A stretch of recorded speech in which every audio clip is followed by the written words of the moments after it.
লাভ জিহাদ এই অভিযোগেই এখন তোলপাড় বলিউড, আর সেই বিতর্কের কেন্দ্রবিন্দুতে সুপারস্টার আমির খান। তৃতীয়বার বিয়ে করতেই শুরু হয়েছে তীব্র সমালোচনা। গত ৫ জুলাই মুম্বাইয়ের একান্ত পারিবারিক আয়োজনে গৌরী স্প্র্যাটকে বিয়ে করেন আমির খান। এরপরই কয়েকটি রাজনৈতিক মহল ও ধর্মীয় সংগঠন এই বিয়েকে লাভ জিহাদ বলে দাবি করে। এমনকি আমির খানের বিরুদ্ধে ফতোয়াও জারি করা হয়।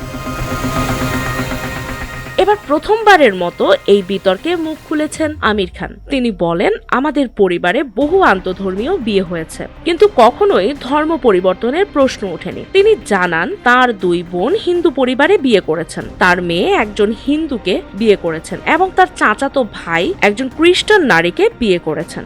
আমির খান আরো বলেন, তার 3 স্ত্রী, রীনা দত্ত, কিরণ রাও এবং বর্তমান স্ত্রী গৌরী স্প্র্যাট, কেউই ধর্ম পরিবর্তন করেননি, কারণ তাদের সব বিয়েই ছিল সিভিল ম্যারেজ।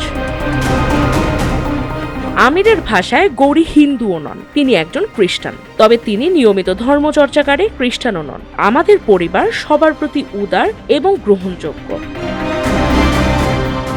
একদিকে লাভ জিহাদের অভিযোগ, অন্যদিকে আমির খানের স্পষ্ট বক্তব্য। এখন প্রশ্ন, এই ব্যাখ্যায় কি থামবে বিতর্ক, নাকি নতুন করে আরো উত্তাপ ছড়াবে?